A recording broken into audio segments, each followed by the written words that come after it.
welcome to my video for today. So ito, gawa lang ako ng maikling video. So itong gagawin kong maikling video ngayon, about naman to kay Kawhi Leonard.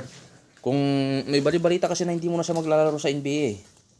Kasi alam ko magaling na yung injury niya nung nakaraan, hindi siya nakapaglaro dahil sa injury. So ito, naisipan ko lang din tong gawa ng video kasi may nakita akong balita kahapon na parang hindi mo na siya maglalaro sa NBA. Kasi parang may family problem yata. Pero malalaman natin yun, tingnan natin kung ano talaga yung dahilan. Naisipan ko rin itong gawin kasi isa rin ako sa umiidolo sa kanya. Lalo nung nasa San Antonio Spurs. Siya yung kinabibusitan ko nun na bumabantay kay LeBron kasi mas idolo ko talaga nung si LeBron yung panahon nang nasa Miami Heat eh. Pero lalo nung nasa Raptors siya, yun talaga, biniliban ko talaga siya nung nasa Raptors naman siya. Yun ang pinaka time na bilib ako sa kanya. Isang taon lang siya doon pero napag-champion niya. So iwan ko lang bakit pa siya umalis doon. So ito, umpisan ko na. Palitin ko itong video.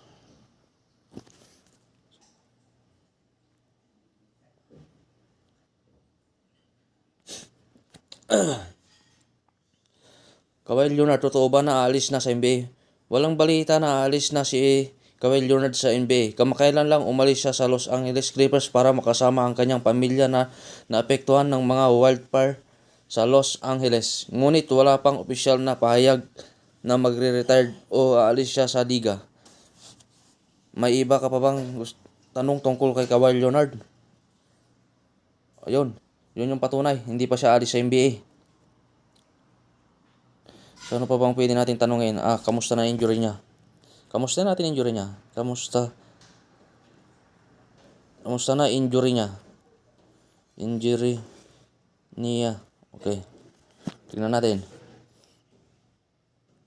Si Kawhi Leonard ay nagkaroon ng ilang mga injury sa nakarang mga season, kabilang ang isang ACL tear na nagpa-miss sa kanya ng buong 2021-2022 season. Sa kasalukuyan, bumalik na siya sa kanyang dating anyo at naglalaro muli sa Los Angeles Clippers, bagamat may mga pagkakataon na kailangan niyang magpahinga para sa load management. Mukhang nasa maayos na kondisyon na siya ngayon.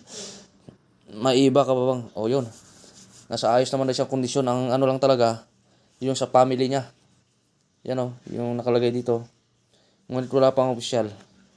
Walang balita na alis si Kawhi Leonard sa NBA. Kamakailan lang umalis siya sa Los Angeles Clippers para makasama ang kanyang pamilya na naapektuhan ng mga wildfire sa Los Angeles. So tama nga yung balita sa NBA.